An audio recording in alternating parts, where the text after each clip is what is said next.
어젯밤 대구 광주 한 고속도로에서 4중 추돌 사고가 발생해 한 명이 숨졌습니다. 서울 상동구의 한 아파트 지하주차장에서 불이 났습니다. 밤사이 일어난 사건 사고 윤예슬 기자가 보도합니다. 흰색 승용차가 고속도로 한가운데서 뒤집혔습니다. 차 앞자리는 바퀴의 형체를 알아보기 힘들 만큼 부서졌습니다. 어젯밤 8시쯤 대구 광주고속도로의 대구 방향 함양나들목 인근에서 차량 4중 추돌 사고가 일어났습니다. 이 사고로 경남 거창에서 살고 있던 52살 일본인 여성이 숨졌습니다. 또 37살 김모 씨 등 5명이 다쳐 인근 병원으로 옮겨졌습니다. 경찰은 차량의 블랙박스 등을 토대로 사고 원인을 분석하고 있습니다. 지하주차장 입구에서 검은 연기가 가득 뿜어져 나옵니다. 어제 오후 4시쯤 서울 성동구의 한 아파트 지하주차장에서 불이 났습니다. 불은 20여 분 만에 꺼졌고 주민 한 명이 연기를 마셔 인근 병원에서 치료를 받았습니다. 또 차량 한 대가 완전히 불에 타고 2대는 일부가 그을려 소방 추산 2,500만 원의 재산 피해가 났습니다. 제주에서는 저녁 7시 50분에 제주공항을 출발해 김포공항으로 가려던 아시아나항공 여객기의 기체에서 결함이 발견돼 출발이 지연됐습니다. 제주도 수학여행을 마치고 이 비행기를 타려던 고등학생 270여 명의 발이 묶였습니다. 아시아나항공은 밤늦게 귀가할 경우 학생들의 안전이 걱정된다는 학교 측 요구로 숙소를 제공하는 한편 오늘 오전 대체항공편으로 학생 모두 수송할 예정이라고 밝혔습니다. KBS 뉴스 문예슬입니다.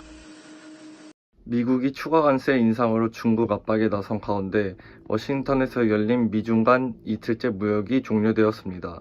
트럼프 대통령은 협상이 끝난 뒤에 중국과의 협상이 계속될 것이라며 협상 결과에 따라서 관세 조치를 처리할 수 있다는 점을 제시하였습니다.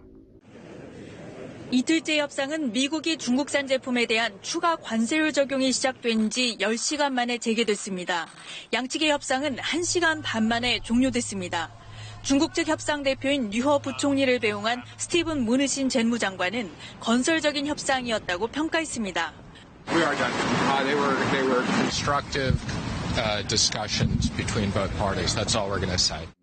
류허 부총리도 취재진에게 협상이 잘 진행됐다고 말한 것으로 전해졌습니다.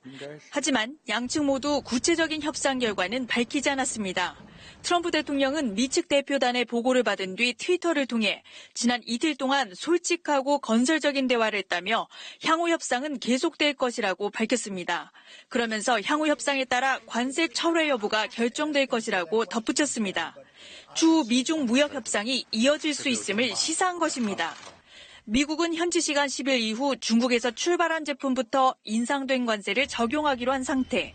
운송 시간을 고려하면 관세 인상 효과가 발효되기까지는 다소 시차가 발생합니다. 협상 시간을 번 만큼 시진핑 중국 국가주석의 결단을 촉구하며 공을 넘긴 것입니다.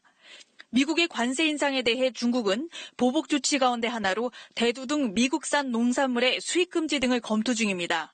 당장 미 농무부는 중국의 보복에 대비해 농가 지원 계획 마련에 나섰습니다.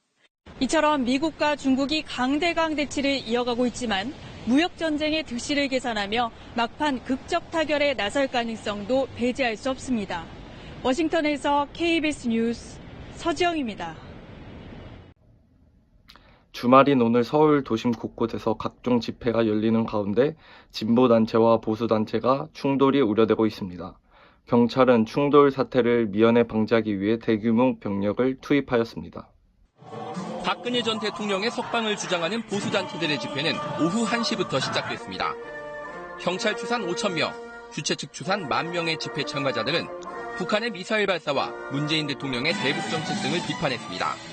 자유민주주의를 수호하고 박근혜 대통령 석방하고 우리 대한민국을 다시 잘 사는 나라로 만들고 싶다는 의지로 서울역 광장에서 집회를 마친 이들은 광화문 정부청사 앞으로 행진한 뒤 집회를 이어가고 있습니다. 이런 가운데 같은 장소에서 진보단체 집회도 열려 양측의 충돌이 우려됩니다. 4.16 세월호 참사 가족협의회와 4.16 연대는 오늘 오후 4시 반부터 서울 광화문 광장에서 세월호 참사 진실규명 등을 요구하는 집회를 열었습니다.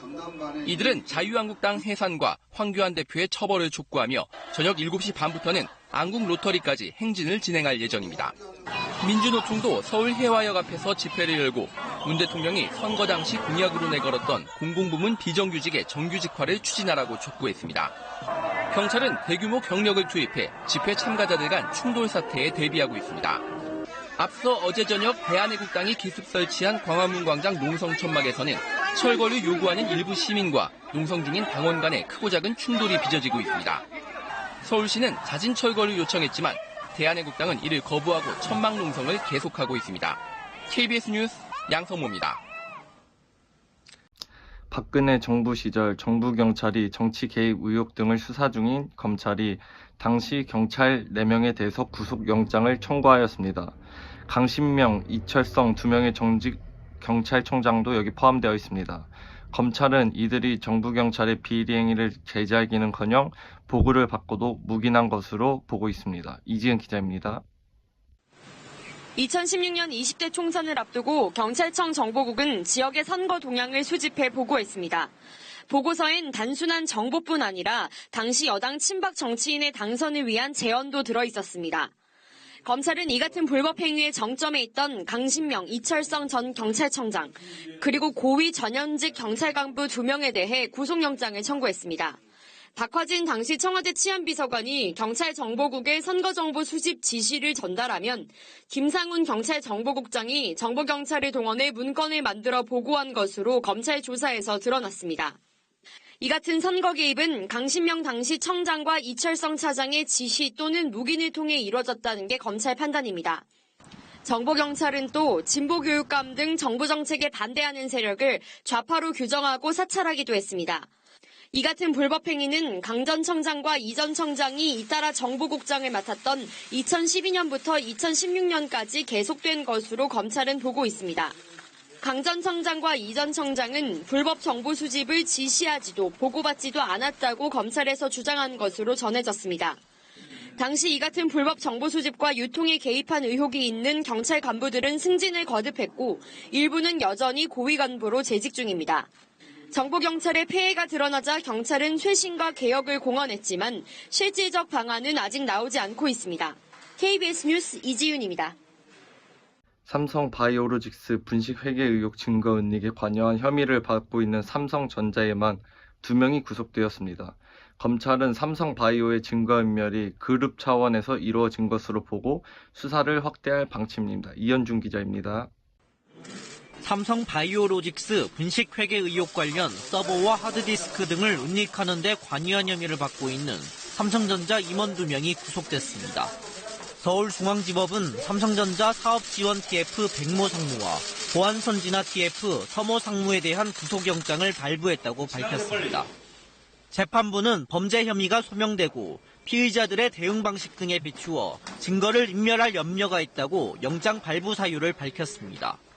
백상무 등은 지난해부터 관련 서류를 삭제하거나 하드디스크 등을 공장 바닥에 숨기도록 하는 등 증거인멸에 관여한 혐의를 받고 있습니다. 앞서 검찰은 지난 7일 삼성 바이오 본사를 압수수색해 공장 회의실 바닥에 숨겨져 있던 공용 서버와 노트북 등을 확보했습니다. 증거인멸이 장기간에 걸쳐 조직적으로 이뤄진 것으로 검찰은 판단하고 있습니다. 검찰은 분식회계 의혹과 이재용 부회장의 그룹 승계 작업 관련성을 입증할 수 있는 증거가 이번에 나올 것으로 기대하고 있습니다. 검찰은 지난해 12월 압수수색에서는 별다른 자료를 확보하지 못한 것으로 알려졌습니다. 검찰은 이재용 부회장의 핵심 측근이자 TF를 이끌어온 정현호 삼성전자 사장에 대한 조사도 검토할 방침입니다. KBS 뉴스 이현준입니다.